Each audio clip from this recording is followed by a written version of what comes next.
Hello and welcome to the Deits Sports Talk. I'm your host, Robert Dieters, and on top we have the World Series as the Giants play Detroit. As Detroit swept the Yankees as the Giants came back from 3-1, winning at 4-3 in Game 7 for the Giants. They're 6-0 in elimination games tonight. On tap, I have Sam Rosen as my first guest speaker, as well as Chris Sylvester. And I have Nick Rice for NFL. But to start it off, I got Sam Rosen on the line. Hey, Sam, how are you? I'm great, Robert. How are you? I'm doing good. And, you look at this series with the Giants and Detroit Tigers. What do you think are the big factors for both teams? Well, you look at both of their rosters, and they're both very, very solid rosters. But the key factor to me is how well the Giants hit. The Giants are a team that, to me, does not look like a great hitting team, but you look at the stats, they're better than one would expect. They obviously have Buster Posey heading that lineup in the middle, the best hitting catcher we've had in many years, has the potential to go on to become maybe one of the best hitting catchers ever. And Pablo Sandoval also in the middle of that lineup, a very, very solid hitting third baseman.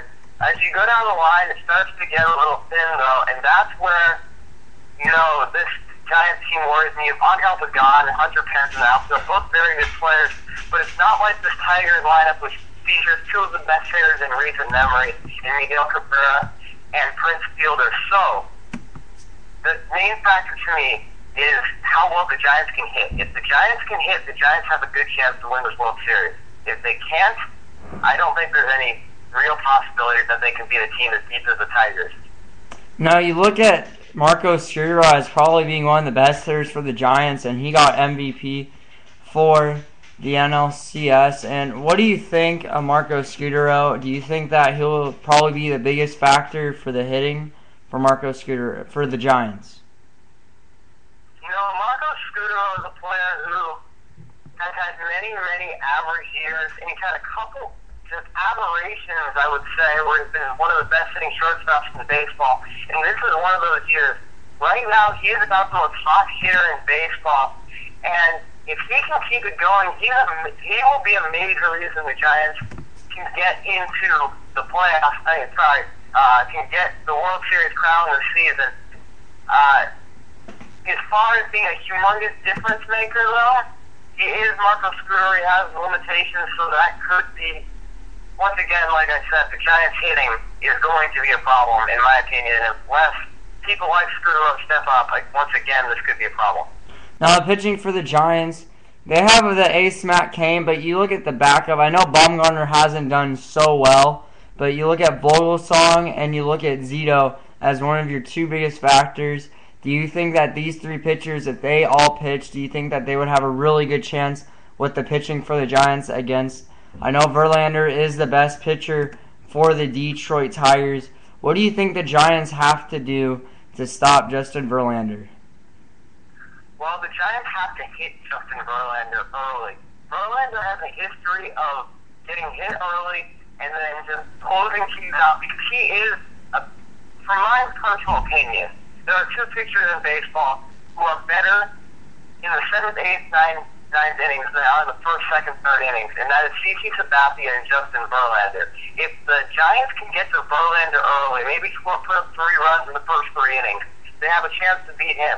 If you can get to Verlander, you have a chance to beat the Tigers in a series, because while I do like Max Scherzer and Doug Fister, they are not of the same class as even the Giants could secondary pitchers such as Vogelsong, and looking at it now, even Barry Zito. Yeah, I know Matt Scherzer has been really great as well, as he had the highest K9 ratio of any tandem in the baseball this season, him and Verlander. And, those are probably going to be the two toughest pitchers for this Giants lineup. And, they ranked Buster Posey as number 3.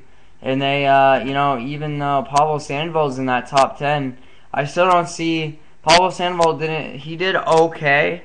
He hasn't been much of a big factor for the Giants lineup. Who do you think Buster Posey and do you think Buster Posey has to really step it up for the Giants offense? Buster Posey, he didn't play very well in the NLCS, but he is, in my opinion, the NL MVP this season. Buster Posey is obviously a huge key to this Giants offense. He brings the best power and average numbers to his offense. So when looking at this team, like I said, hitting is going to be an issue against a solid rotation like the Tigers. But Posey, Sandoval, Scooter, other people are going to step. If they step up, they have a chance to do well. Does Posey need to step up from his last performance in the NLCS? Of course he does. This team is not going to get by the Tigers with another performance like that. Well, I know this series is probably going to be the toughest. Who do you think gets this series and why? Okay, I've been bagging on the Giants, and I'm going to keep on bagging on them. The Tigers are going to take this series 4-2, and the reason why is because the Tigers are so much deeper than this Giants team in almost all facets of the game this season. While I think the Giants, they have more experience at this level with the guys on their roster. They did just make it in 2010. And the Giants are obviously a very good team. They got this far facing adversity in 2 straight series. But the Tigers, their top 3 guys in the rotation, all are legitimate elite 2 starters. I can't say this about the Giants. And the offense, I mean, it's really not comparable. This is a team that has guys like even Austin Jackson. I already mentioned Fielder and Yoka obviously put out one of the best seasons ever in baseball history.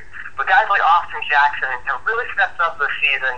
And when you put the 2 rosters together, especially their lineups, I just don't think they're comparable. So like I said, 4-2 Tigers. Yeah, but you look at the Giants, as they got magic in them. They were down 0-2 against the Reds, and, they came all the way back 3-2. You can't count this team out. They were down 3-1 against the Cardinals, and, when the Giants, I think, have this magic in them to maybe win the World Series. Do you think this will carry on? They're 6-0 in elimination games. I just kind of stated that I think the Tigers will win this series, but this is a Giants team. They do have some magic working with them right now. I personally thought they should have beaten the Reds once Johnny Cueto went down. I hands down thought they should have destroyed it, really. I think they have a much better roster than the St. Louis Cardinals, and yet they were barely able to pull out a series win against them. Obviously, they blew them out, but I'm putting it in perspective of the entire series as a whole. I'd say they're hot, but I thought they looked hot after their NLDS series, and then they just went back to being bad. So, if they jump out to a 2-0 lead, I might reevaluate my opinion of them. But right now, I don't think it's realistic to have the Giants really favored at all in this series. Now, I know the Giants did say their first starter of this World Series was Barry Zito. I know Barry Zito had a very good outing, 7.2 innings, scoreless. What do you think Zito can start off the Giants right? Barry Zito is one of the most polarizing players in recent memory because he was so dominant at the start of his career. But let's face it, this year is not 2002. It's 2012, 10 years from where Zito really peaked. And, if he puts on another start like he did in his last performance, that's just incredible. The guy's made so much money, but I just can't help but feeling bad for him because of all the just awful pressure he's had put on in his time with the Giants. But he's going to be going up against a much superior starter. He's going to go up against a much superior starter on Detroit. And, personally, I don't think he wins this game. I think the Tigers will take that game 1. And then whatever game Kane and Vogelsong starts, that'll be their 2 wins in this series. Well, that's an interesting fact there. And, this series is really competitive. And it's I think if you got to really think about the series, it will come down. The Giants could pull it. It's still, I still can't tell which team is still going to get this one. And Bumgarner's going to be on the second night, and Bumgarner hasn't pitched very well. And, you said Vogelsong and Kane will maybe get those 2 wins. And, this series you start out 2-2 in this next 4 games because Bumgarner's going to pitch game 2, and, Vogelsong and Kane. And, well, I guess they said Tim Lunt's going to remain in the bullpen. I know Tim Lunt's going to have a good start. I just think that both teams, it's just going to be interesting what happens to both of these teams along the way. And thanks, Sam, for being on my show, and a lot of great pleasure as he is the host of Sam's Situation. Hopefully he'll have a show this weekend, I believe. Right, Sam? Yeah, I'm really hoping to have a show. I'm sorry I wasn't on last weekend. It's been really tough for me to get on recently, so let's just pray I'm able to have a show this Sunday. All right, thanks, Sam, so much. And we'll actually take a break here as hopefully I can get Chris Sylvester on the line as we'll be talking about the most recent updates in MLB. I'm ballin', catch me, I'm ballin', catch me like Spalding, catch me like Spalding's. If he indeed the MC, vitamin like GNC, can't see me like B.I.G. on CNT, did a little bit of time on BMG, but this right here, homie, this all me, can you be down? No, CMB, that's cold, that ain't nice, G, so what though? Lil' homie remind me of Ice-T.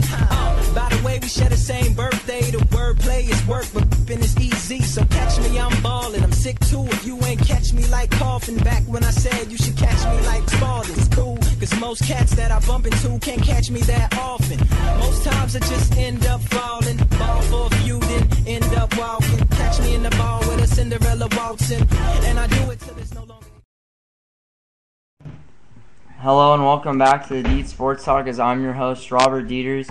And when Chris Sylvester comes on the line, we are going to be talking about Marlins fire manager Ozzie Guillen after one season. Does that affect the Miami Marlins as they became a new team coming from Florida to Miami? As well as John Farrell being introduced as the Red Sox manager. And we'll have the trade that Chris Young went to Oakland for infielder Cliff Pennington and Yorba Cabrera, and then traded Cabrera to Miami for Heath Bell and cash considerations. And when he gets on, and it's just Marlins firing Ozzie Guillen after one season. It's kind of sad. It's a little surprising, but they didn't have a very good season. And this is what the president of baseball operations, Larry Benfest, said. Let's face it, it was not positive for the team, and it was not positive for Ozzie. It was a disappointment, no doubt about it. And it's just this team was lousy. They finished 69-93, their worst record since 1999. Yes, since 1999. And, the Marlins still owe Guillen $7.5 million for the 3 years remaining on his contract. It's really kind of sad that this team really had to fire him after the first season. I actually have Chris Sylvester on. I'll answer it right now.